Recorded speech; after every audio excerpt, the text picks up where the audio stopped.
Hello students, कैसे हो आप सभी। आई होप कि आप सभी बढ़िया होंगे, मस्त होंगे, तंदुरुस्त होंगे। तो चैप्टर 12 एटॉमिक फिजिक्स, परमाणुीय भौतिकी, इस चैप्टर के हम इस वीडियो में इंपॉर्टेंट क्वेश्चंस देखने वाले हैं। मार्किंग स्कीम को भी फॉलो करेंगे और मार्किंग स्कीम को अगर फॉलो नहीं करते हैं, ब्लूप्रिंट को अगर फॉलो नहीं करते हैं तो भी क्या क्वेश्चन आ सकते हैं, सभी की बात इस वीडियो में हम करने वाले हैं। तो आप सभी कंप्लीटली पूरी तरीके से बिलीव कर सकते हैं, क्योंकि मैं कोई आज वीडियो नहीं बना रहा हूं, इससे पहले भी मैंने इंपॉर्टेंट क्वेश्चंस को लेकर वीडियो बनाए हैं और वो क्वेश्चन आए हैं। ओके स्टूडेंट्स, स्टार्ट करते हैं। आप इनको फॉलो कीजिए, तैयार कीजिए, कैसे क्वेश्चन आते हैं मैं आपको सारा गाइड करने वाला हूं। स्टार्ट करते हैं हमारा वीडियो। तो एटॉमिक फिजिक्स, परमाणुीय भौतिकी,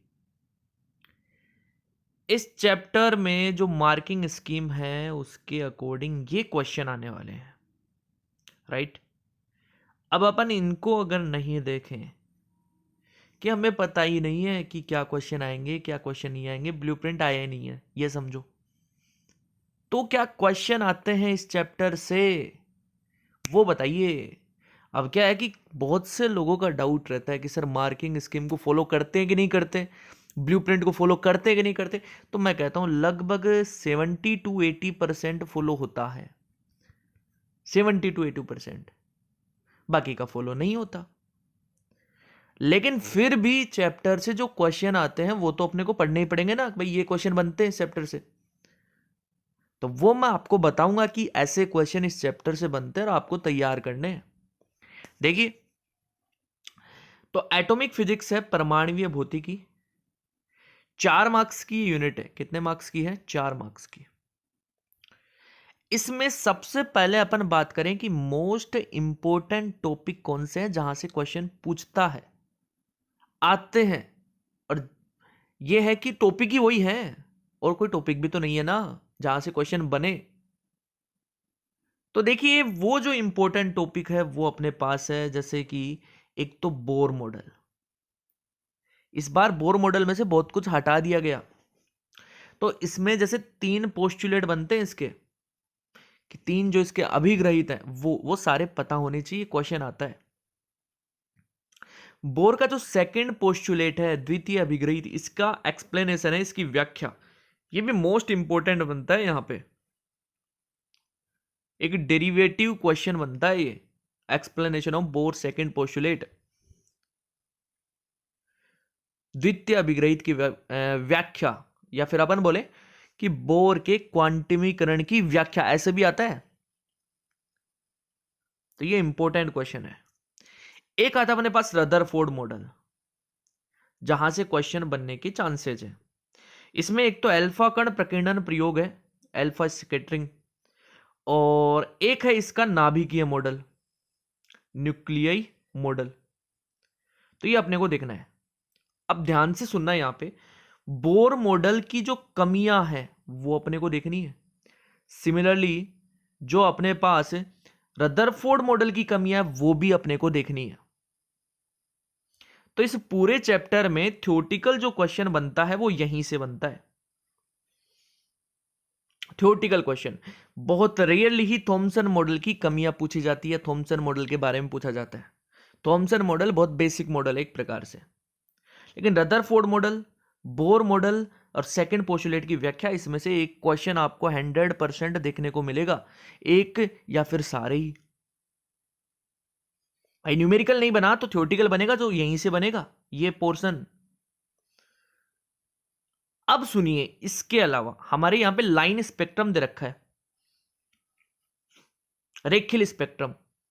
तो जैसे लाइमन, बामर, पाश्चन, ब्रैकेट, फुंड, 5 सीरीज है। तो इसमें से क्वेश्चन आता है लाइमन बामर की, ये कौन से एरिया में आती है, राइट, क्या किस जोन में आती है। जैसे लाइमन पराबैंगनी में आती है, पूरी अल्ट्रावायलेट जोन में। तो ऐसे क्वेश्चन भी आते हैं।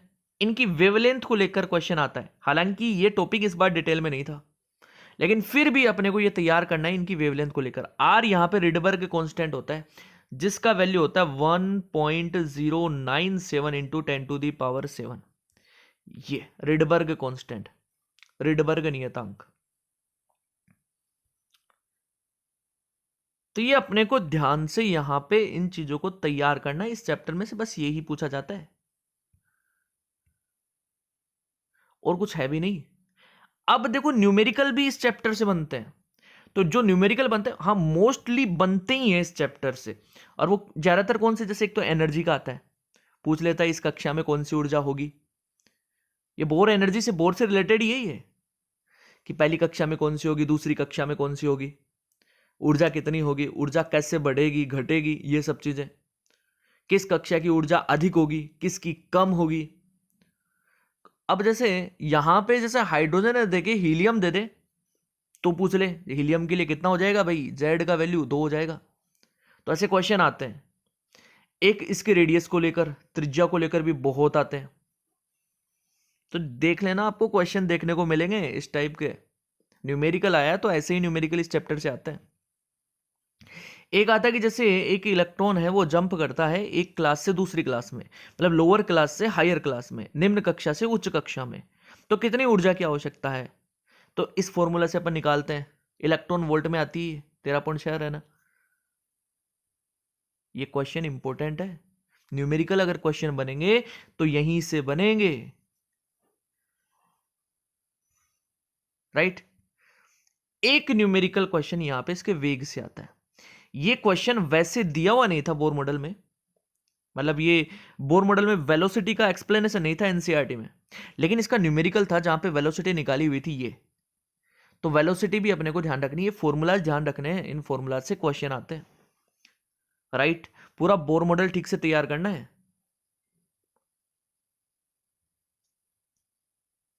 चलिए अब अपन बात करते हैं वे मार्किंग स्कीम के अकॉर्डिंग। तो ऑब्जेक्टिव क्वेश्चन, अब मार्किंग स्कीम के अकॉर्डिंग मतलब जैसे ऑब्जेक्टिव क्वेश्चन बना तो क्या बनेगा। से हमने सारी बात कर ली भाई, क्वेश्चन यहीं से बनेगा सारा। लेकिन जैसे मान लो कि इस चैप्टर से ऑब्जेक्टिव क्वेश्चन बना, तो जैसे 2 ऑब्जेक्टिव बता रखा है और एक फिल इन द ब्लैंक बता रखा है, मतलब एक प्रकार से 3 ऑब्जेक्टिव बन गए यहाँ पे। तो ये क्वेश्चन कैसे होंगे, कौन से बन सकते हैं इस चैप्टर में, तो उसकी अपन बात करते हैं, ध्यान से सुनना। तो जैसे पहला ऑब्जेक्टिव अपन यहां पे डिस्कस करते हैं जो कि बन सकता है अपने पास थॉमसन मॉडल से। थॉमसन मॉडल से अगर ऑब्जेक्टिव बना तो थॉमसन मॉडल से जैसे जो ऑब्जेक्टिव बन सकता है वो ऐसे आ जाए, प्लम पुडिंग मॉडल किसे कहते हैं, राइट। ऐसा क्वेश्चन आ सकता है, प्लम पुडिंग मॉडल से रिलेटेड। अच्छा, और थॉमसन मॉडल की जो अपने पास कमियां हैं उससे रिलेटेड भी ऑब्जेक्टिव क्वेश्चन बनता है। या फिर थॉमसन मॉडल का जो थ्योरेटिकल स्टेटमेंट है कि वो क्या बोलते हैं कि जो अपने पास एटम होता है वो एक धनावेशित गोला होता है, मतलब पॉजिटिवली चार्ज स्फीयर होता है, और उसमें इलेक्ट्रॉन जो होते हैं वो जैसे तरबूज के अंदर अपने पास बीज होते हैं उस प्रकार से होता है। तो ये डायरेक्ट थ्योरी मतलब थ्योरेटिकल भी बन सकता है। ये किसने बताया, ये थॉमसन मॉडल का स्टेटमेंट है, राइट। किसकी व्याख्या करता है किसकी व्याख्या नहीं करता, ये अपने को ध्यान रखना भाई, बहुत इंपॉर्टेंट बनता है क्वेश्चन कि थॉमसन मॉडल किसकी व्याख्या करता है किसकी व्याख्या नहीं करता। ऐसे बोर मॉडल किसकी नहीं कर पाया, रदरफोर्ड मॉडल किसकी नहीं कर पाया, किसकी कर पाया, ऐसे क्वेश्चन आते हैं भाई। ध्यान से सुन लेना इन बातों को, मैं आपको सब कुछ बता रहा हूं। जो क्वेश्चन बनते हैं जिसको पूरे पूरे चाहिए तो वो पूरी बात को ध्यान से सुनना और इसको फॉलो करना, नंबर मिलेंगे पूरे। तो देखिए, तो पहला क्वेश्चन थॉमसन मॉडल से बन सकता है, जो कैसा बन सकता है वो मैंने आपको बता दिया। अब दूसरा क्वेश्चन आता है रदरफोर्ड मॉडल से। रदरफोर्ड मॉडल से, रदरफोर्ड मॉडल से कैसा क्वेश्चन बनता है। अब जैसे रदरफोर्ड ने नाभिक की खोज की, तो ये क्वेश्चन आ सकता है भाई नाभिक के बारे में किसने बताया, तो रदरफोर्ड ने बताया, सीधी सी बात है। अब नाभिक की जो डेफिनेशन है उससे रिलेटेड भी क्वेश्चन बनता है। वे नाभिक में सारा द्रव्यमान केंद्रित होता है भाई, जैसे अपने पास ट्रू फॉल्स वाले होते हैं ना, सत्य असत्य वाले, लगभग सारा द्रव्यमान केंद्रित होता है, क्योंकि सेंटर में प्रोटॉन न्यूट्रॉन आ गए और कक्षाओं में इलेक्ट्रॉन है, तो प्रोटॉन न्यूट्रॉन का जो द्रव्यमान है वो ज्यादा है, मास ज्यादा है, राइट।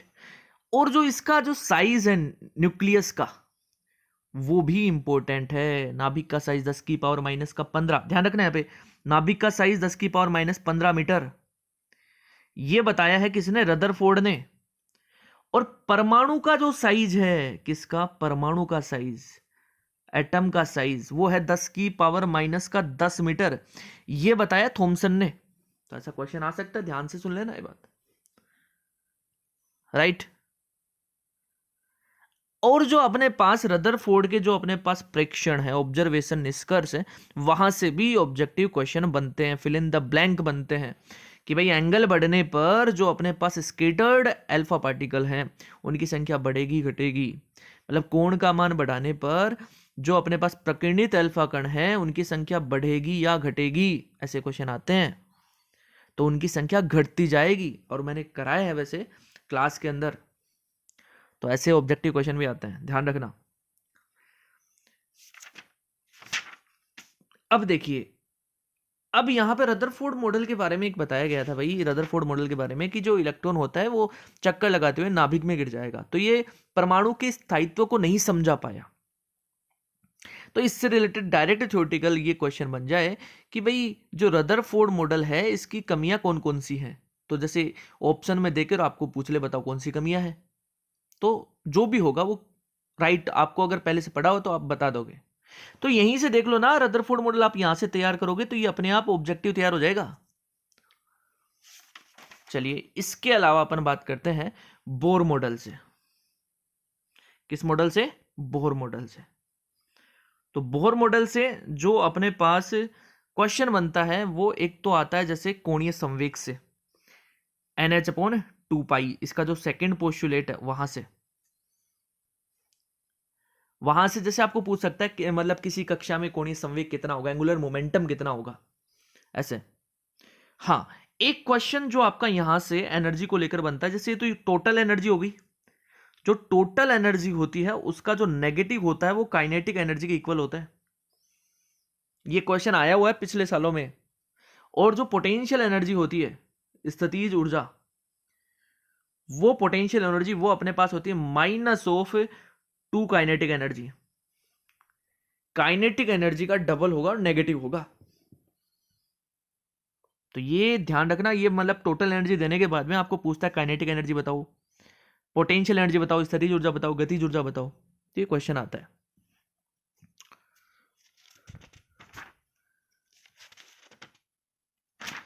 और जो ऑब्जेक्टिव क्वेश्चन यहां पे बनते हैं वो आते हैं अपने पास जो लाइमन, बामर, पाशन, ब्रिकेट, फुंड सीरीज है उनसे रिलेटेड। कि मतलब डायरेक्ट आपको बोलते हैं कि n1 बराबर 1 है और n2 बराबर 2, 3, 4, 5 ऐसे है, तो कौन सी श्रेणी मिलेगी? लाइमन मिलेगी, ऐसे क्वेश्चन। या फिर ऐसे क्वेश्चन आ जाए कि लाइमन किस में आती है, बामर किस में आती है, ब्रेकेट किस में आती है, पास्टन किस में आती है, ऐसे। तो जैसे बामर सीरीज जो है ना, बामर सीरीज ये अपने पास दो एरिया में आती है। एक तो अल्ट्रावायलेट तो होता ही है, साथ में दृश्य भी होता है, विजिबल भी होता है। यहाँ पे दृश्य जोन है वो भी होता है, विजिबल जोन भी होता है। तो जैसे ऑप्शन के अकॉर्डिंग अगर दृश्य दिया हो तो दृश्य पे क्लिक करेंगे अपन, राइट। क्या ध्यान रखना है बात। और जो लाइमन आती है वो पूरी तरीके से पराबैंगनी में आती है, अल्ट्रावायलेट में आती है। तो ये क्वेश्चन है जो ऑब्जेक्टिव इस चैप्टर से बन सकते हैं। अब जैसे 1 मार्क्स का क्वेश्चन यहां पे डेफिनेशन टाइप बनेगा, जो कि मैंने आपको ये जो बताया ना, यहीं से बनेगा रे, इनमें से आएगा, इसके अलावा कोई है ही नहीं इसमें। तो आप इन चीजों को तैयार कीजिए, इस पूरे चैप्टर से इसी टाइप के क्वेश्चन बनते हैं। जो मॉडल दिए गए हैं उनकी कमियां क्या है ये ध्यान रखना। किसने परमाणु के साइज के बारे में बताया, कितना बताया, किसने न्यूक्लियाई के साइज के बारे में बताया, कितना बताया, ये चीज ध्यान रखना। कोणीय संवेग जो है स्थायी कक्षाओं के लिए वो h/2π का पूर्ण गुणज होता है, वो ध्यान रखना, राइट। जो बोर त्रिज्या है, बोर के इलेक्ट्रॉन की चाल है, इलेक्ट्रॉन की ऊर्जा है, वहां से न्यूमेरिकल बनते हैं, वो ध्यान रखना। अच्छा, कुछ डेफिनेशन है जैसे आयनन ऊर्जा, आयनाइजेशन पोटेंशियल, आयनन विभव, उत्तेजन ऊर्जा, उत्तेजन विभव, ये डेफिनेशन भी ठीक से देख लेना। तो अपनी किताब में देख लेना, नोट्स लिखा है नोट्स में देख लेना, आयनन ऊर्जा, आयनन विभव, ये क्वेश्चन भी 1-2 बार आए हुए हैं ये। तो ये पूरे चैप्टर का निचोड़ था, और आप इन चीजों को तैयार कीजिए, आपके इस चैप्टर से कोई क्वेश्चन गलत नहीं होगा। आई होप कि ये वीडियो आपके लिए यूजफुल है। मिलते हैं नेक्स्ट वीडियो में।